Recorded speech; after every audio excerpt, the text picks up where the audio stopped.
Happy Friday, everybody. We are back to do our Bible study with James. We and Andy. are. We're getting towards the end. I know, we're in the last chapter.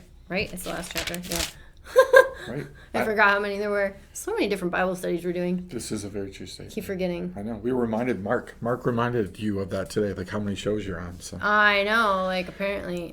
Although he's on 3 now, so he's catching up. Yeah, because this guy that we know makes us do all these videos and Yeah. tells us we need more. That's right. Let's go. How many shows do you have, though? I have one right now. It's Friday Night with Jesus. Let's go. All right, so we're in James chapter 5. All right. At the beginning. You're reading. Andy Reid. No. Andy Reid. Go. Ugh. Andy Reid, isn't that a person? Okay. Go to now, you rich men, weep and howl for your miseries that shall come upon you. Your riches are corrupted, and your garments are moth-eaten. Your gold and silver is cankered, and the rust of them shall be a witness against you, and shall eat your flesh as it were fire. You have heaped treasure together for the last days. Behold, the hire of the laborers who have reaped down your fields, which is of you kept back by fraud, cries, and the cries of them which have reaped are entered into the ears of the Lord of Sabaoth. You've lived in pleasure on the earth and been wanton. You have nourished your hearts as in a day of slaughter. You've condemned and killed the just, and he does not resist you. Moo, burn. Super encouraging Friday night reading. Yeah. Woo, woo. Don't be rich. That's the moral of the story. That's it. Have a great night. No, that's not funny. what it means, guys. It's not you're bad if you're rich. It sounds more in tune with the Old Testament. Right? Yeah, It sounds more I in love tune that. with God saying like, boom, like you all are Smack not down. good people at this moment. This whole book is very in tune with the Old Testament. It is, and it's in contrast to some of the encouraging things. Like, come on, you guys can do it. You can do it. You can do it. Here James is talking to Christians. Mm-hmm. He's not talking to non-Christians, as my belief, right? So I think automatically we look at this and we're like, oh, he's talking to those rich non-Christian people out there. No, he's talking to people within the church, right? And I think we also need to understand that it can be said here that this isn't just about money. No. Right? This could be about a lot of things. And so that now includes way more of us than just rich, because it's easy for me to sit in church and find one person who's richer than I am and go like, oh, this is for them. Well, it says you heap treasure. That could be anything. I mean, that could be my shoe collection. Yeah. This is I have to throw myself under the bus. This is a very true. Isn't it? Could be my sword collection. Yeah. Okay. Now we got problems. Thanks for joining the club. Yeah. So we're both right. 30 centers. And I'm pretty sure that people could add right now, like it could be your toothbrush collection. Or your like $5,000 $5,000 like saltwater fish tank or something. I don't know. Yeah. Well, exactly. And we look at this, and now I really do want the wall. Fish My dad tanks. had that. See, he would have like live like things shipped into the airport in the middle of the night. It was kind of cool. Yeah. A nursing tank to get them all ready in the back, and then they'd go into this big 75-gallon elaborate thing. They'd be like fishes that are hundreds of dollars swimming by. I don't know why. A jellyfish in there. So that's my problem with the whole thing. I think that, again, James starts out here and he's repeating really what Jesus warned us about. It's really hard for rich people to get into the kingdom of heaven. And the reason for that isn't the riches itself. God uses riches all throughout the Old Testament and the New Testament to accomplish things, do stuff, right? Yeah. But I think the real thing is it's hard for rich people to get into the kingdom of heaven because we become self-sufficient. Yeah. Right? I don't need anything from anyone else. And that is not just people. I don't need anything from God. Right? Yeah. I don't need him to provide me with anything. Well, and that so when you started this, the whole it's not encouraging and it sounds more like Old Testament, and it kind of fits with what you just said a little bit, you hear that a lot. Mm-hmm. The New Testament, it's the encouraging, and the Old Testament, it's the fire and brimstone, and that's the old covenant. We're not under that, and that's not applicable anymore, and it's not relevant, and all this stuff.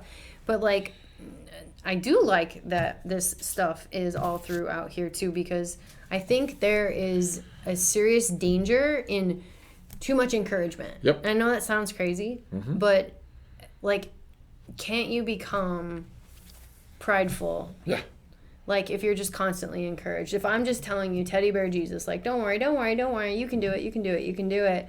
Like, no, sometimes sometimes encouragement is me coming to you and being like, listen, you suck right now, in a very loving way. Like, I love you. She can pull that off well. But you can't, we can't do this. And, God will let you go through lessons. Mm-hmm. That's the nice, cushy way of saying it, right? The New Testament way of saying it. He'll let you go through lessons. Moments with Jesus. Moments that aren't comfortable. Right. So you get that you're sucking right now, right? Mm-hmm. Like, just like in the Old Testament. So I love that, like, there's parts like this where he's just flat out saying, like, you're corrupted, you're moth-eaten, your stuff is cankered, like, this is all like, yeah, like eat your flesh as if it were fire, because you need to, just like in Romans, you need to have a sober mind and know who you are in Christ. Like, and that's, you need to know the good of what you are in Christ, and like that love and how much he loves you, and that you are worth and valued, but also like you're just a dirty sinner. Yep. You need to be reminded of that, because you can't forget, because then you get hardened to conviction and things like that, and you get obsessed with your shoes and your swords and your money and your cars and your fishes and all the things. Whatever it is. And then here you are having your flesh eaten by fire because, oops, I forgot about Jesus. And now I'm, hanging out with the Antichrist. All right, so let me... I don't know how I got down that whole tangent of things, but it add to that. Just happened. Now I want to go to Antichrist and be like, yeah, which it just happened. When we think of one of my favorite movies that you've seen as well is Lord of the Rings, right? And The Hobbit. And in the movie The Hobbit, whether you've read the book or you've seen the movie, there's this whole thing about dragon sickness, right? There's this idea that dragons, right, they don't do anything with the wealth that they get. They just hoard it up, put it in a heap, and they lay on top of it. Right? Like, what's his name, who just sleeps in all of it? That's exactly. He's content and he just stays there. Exactly right. Like, they bury themselves in it. They stay. They don't do anything with it. If we're not careful, I would propose that what wealth does is it gets us this dragon sickness, right? This idea that, again, I hear people all the time. Where we're complacent about helping other people, because the complaint here is you're ripping off the workers. Right, you've withheld wages from the workers in order for you to get rich, right? And I think that's what God is concerned about. Is that, listen, I'm not giving you a bunch of stuff for you to pile up, right? So that you can sleep in it and be okay with it and feel warm about it and fuzzy and all those things. I'm giving you things so that you can then turn around and take care of other people with that, right? Right. That's not just money. That's head stuff, right? That's your words, whatever talents and gifts that God has given you. So if God has given you the gift of being able to communicate with people, I'm not giving you that gift so that you can just use it the way you want to use it. I want you to use it for me, right? I've ran into that. One of the things that I pick on, because my wife is a teacher and I've taught before. I was just thinking teaching. But one of the things I hear in church all the time is, listen, I teach all week. I don't want to teach on the weekend. I don't want to teach at Sunday school. So let me translate. I'll teach for money in the world, but I'm not going to teach for Jesus. Right. It's again, I've picked on like, pastors who do that same thing. They won't go out unless they get a fee for speaking. Yeah. But it's the Christian musicians that really, I love that bandwagon to get on, where like we're only going to play music for Jesus if we get paid. Yeah. Right, to play music for Jesus. Right. And I'm thinking, wait a second. Wait, isn't this supposed to be about worship? Right. We get paid to worship? Who gets paid in here to worship? Doesn't mean that getting paid for something, the workman is worth his wages. That's not what I'm talking about. But when you won't use your gift unless somebody's giving you a monetary gift, that's a problem, right? And so, again, I think James is saying here, listen, what wealth does is it doesn't bring about generosity. I've not really ever seen that. There are some rich people who are generous because they've always been generous. Right? One of the things that I hear and you hear frequently is, well, I'll give more when I get more. I would love to give more right now, but I don't have enough. Always right? with tithing. I can't afford to tithe because I have, and my aunt and uncle, they always say, no, we can't afford not to tithe. Exactly. They're like, we are scared to not do that first. Yep. Because, I mean, they've just seen so many times where the Lord just like, where they didn't have the money.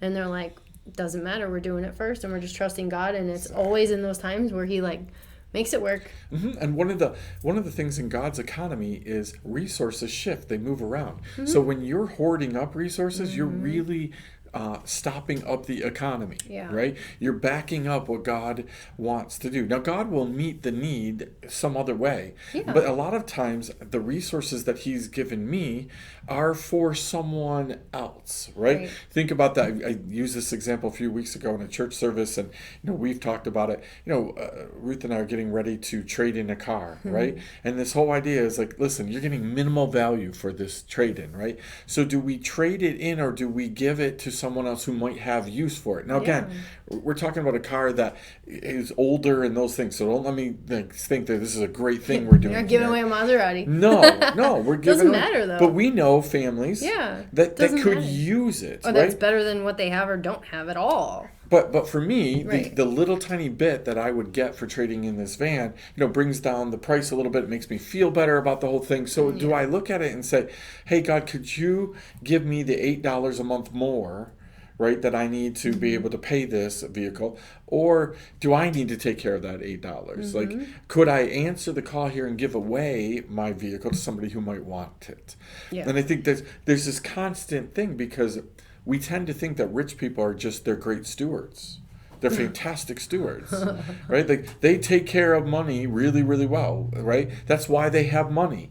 No, there's a lot of people who are rich not because they're good stewards. It's because actually God says here, behold the wages of the laborers who mowed your fields, which you kept back by fraud. Right? You're rich, not because that God is blessing and taking care of things, because you're constantly shortchanging people. Or like I dated a guy who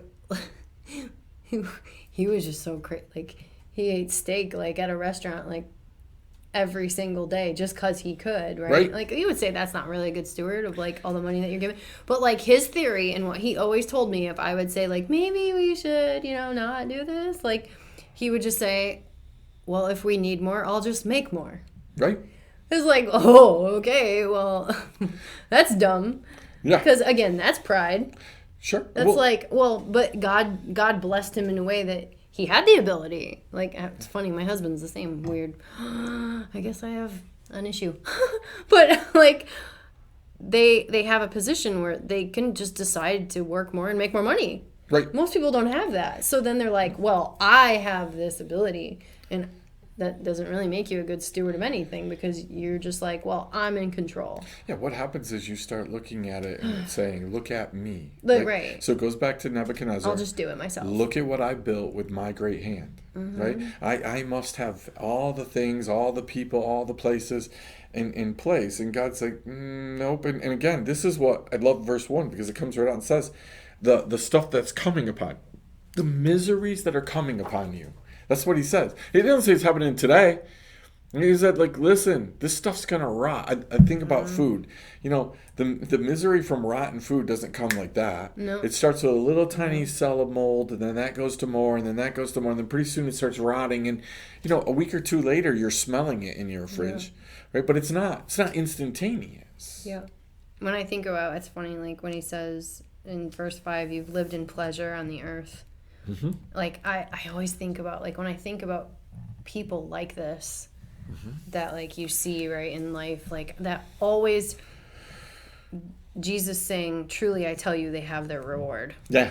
Like, that just pops in my head, and it's, like, so sad, because you lived in pleasure. Like, here you go. Hope you're really happy. Yeah. Well, because this is what it is for you. Well, that's you missed it. That's what he goes on and says, right? Like, you're spot on. You have fattened your hearts in a day of slaughter, right? Again, we live in a society today where probably everybody has heard somewhere along the line during this day something about somebody being happy, So and so deserves to be happy. I deserve to be happy. Do what makes you happy. Right? They've gone to a salesperson of some sort. Like, does this make you happy?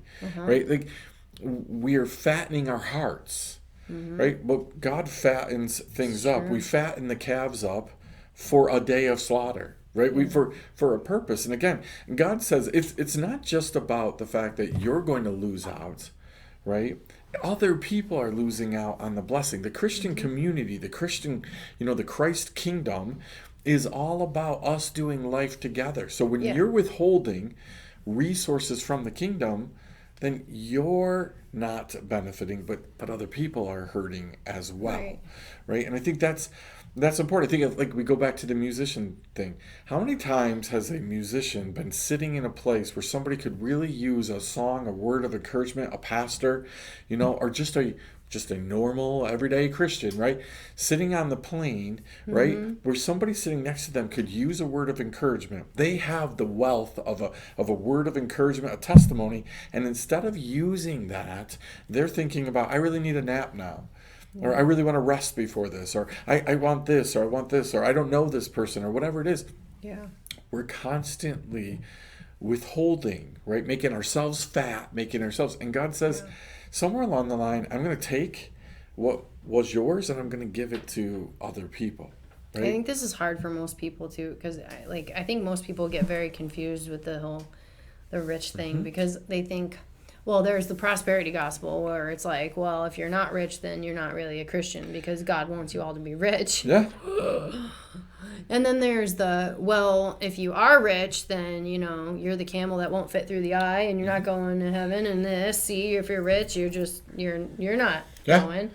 And it's like, no, like, I think people get really confused about this rich thing. Like, it's great. And I don't understand that. It is about your heart. And it's like, God, like Solomon, right? He asked him what he wanted, and Solomon said, I want wisdom. Right. And God said, what did God say? He was like, oh, well, fabulous. That's a great heart. So I'm also going to make you rich. It's like God doesn't want you to not enjoy your life. God doesn't want you to be poor. And God doesn't want you to be like down and out and not be able to pay your bills and not have nice things. God just doesn't want you to worship them. God doesn't want you to use those resources too to bless, but like, how often does he give you enough of resources, maybe in a rich way, so you can bless other people, but there's even then enough left over so you get extra? He wants you to. That's amazing. And I think it's funny because we think sometimes not being rich means I go buy my clothes at like a used store place, right? Yeah. I go to how did they get into a used clothing store? Well, people took them out of their closet and gave them away, right? So why would that concept translate a little further up the chain, which is, well, why if I have 15 suits and somebody needs one, wouldn't God say, Annie, take a suit out of your closet? Yeah. Right? Why wouldn't he say, take some food out of your cupboard, right? We're always about like throwing money at things because it doesn't cost us anything, right? Or throw our extra at something. Yeah. And God says, no. Throw your best. Throw your best, which means if you go to your closet to give somebody something, don't give them your worst, the stuff the thing with the holes. Yeah, the things that you haven't worn, because that's what we do. We go and we take the things that we haven't worn, and there's value in that. I'm not saying there's not, but I'm saying in a particular moment, we've all heard, those people who are listening have heard moments where we know that we have something in our closet that could meet the need of somebody else, right? Yeah. I think of that with Christmas. How often we pull out all of our Christmas decorations and we then pack some away because we don't need them this year, right? Or we got new stuff. Well, we all know of people who need Christmas things. And by the way, I'm not against getting new things, but why don't we just be okay with the stuff we have? Mm-hmm. And if we have a desire to buy new things, well, why couldn't we help somebody else out at Christmas? Yep. Right? It's that kind of a thing, but it's a changing of thinking, which James has been consistently tell us. Stop thinking this way because it will control your tongue. Stop thinking this way because it'll do this and this and this. Well, start thinking this way. Like, if you have Jesus Christ, you are rich. Mm-hmm. You have more wealth, right, than anybody, or as much wealth as anybody on the planet. You have access to the kingdom. You have access to everything the Father has, he said. Yeah. Right? He's put the ring on your finger. He's put the cloak over you. He's welcomed you home. You are ready to go. So again, it's not about earthly wisdom and earthly wealth and earthly possessions, earthly knowledge. It's about thinking, like Timothy always says, it's about thinking heavenward. Yeah. Right? How do I connect with heaven and in such a way that God gets to use everything that I have? Yep. Right? And we've seen those people who are poor, who are happier and in better marriages and all the things and live in like a tiny little 1-bedroom something, and you're like, why are you so happy? It's like, well, because they know, like, they have Jesus, maybe, right? Most likely. And then, like, they are rich. It's that whole thing. It's that, because all this stuff here is temporary. Yeah, amen. It's temporary. It's stupid. You can't take your shoe collection to heaven. Well, and so who cares? The funny part is your shoe collection is eventually going to go to other people anyway. Right. And so if you get to have it, great. Then be thankful that you're blessed and do not focus on it and do not obsess over it. Well, why not also be intentional, right? Yeah. Like we're it's funny because we are talking with a young man up at our church, right? And we told him that if he reads through a couple books of the Bible that I would get him a sword, right? Mm-hmm. So I've been like thinking about that, kind of secretly hoping maybe he doesn't do it, type of thing. So but I've been thinking about like what to buy him, like what kind of sword do you buy, this kid?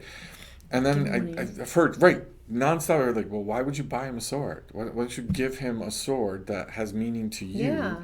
Right, for him. Yeah. And then, but then there's that little tweet that goes, well, but I like my sword collection. Like, what one would I give away? Mm-hmm.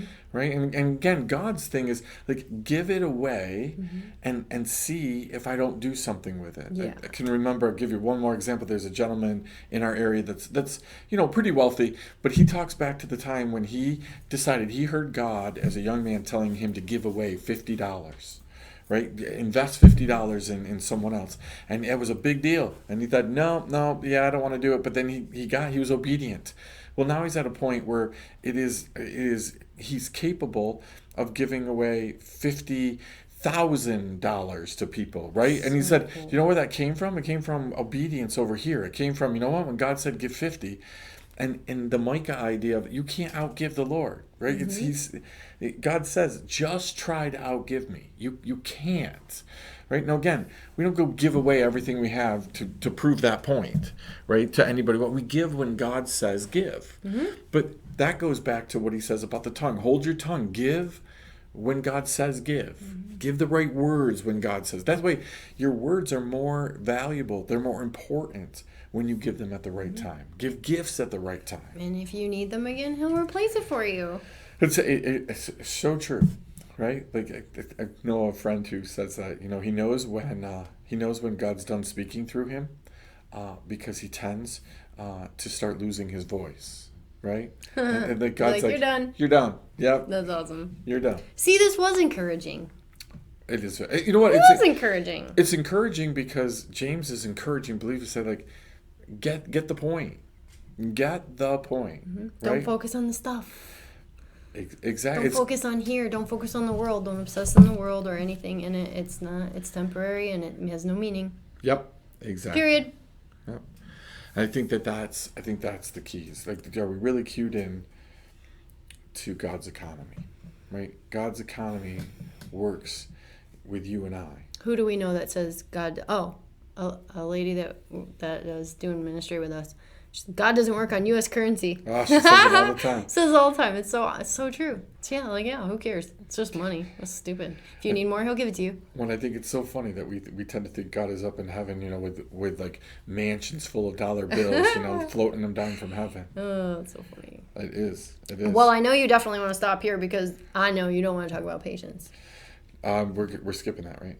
No, we are not skipping it. Is that what we're looking forward to next week? Oh, I am. Oh, well, like... Because, I've come a long way in my patience.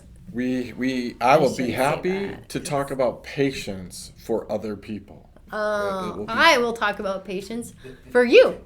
For me. That's fantastic. maybe I'll have some great examples throughout the week, guys, of Andy's lack of patience. Maybe I'll take notes. I'm not wealthy in You're not wealthy in patience? Yeah, oh, no, well. it's not. Good thing we're going to study this then. It'll be good. We look forward to it as we're getting closer to the end. Yay, guys. So, wow, 6 whole verses. That's great. We're doing so good.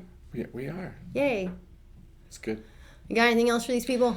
I don't. Enjoy your Friday nights. We will look forward to seeing you next Friday for some patience. Don't worry, you don't have to pray for patience. We're going to bring it to you. Yeah, I don't recommend praying for patience. For the record, I have a horse named Patience. Yep. I may bring her. Oh, okay. Cool. That's it. That's the tag. That's still not getting you off the hook. So don't worry, guys. We love you, and we hope that you have a great Friday night and a great weekend and a great week, and that you have some awesome alone time with Jesus. We will see you next Friday.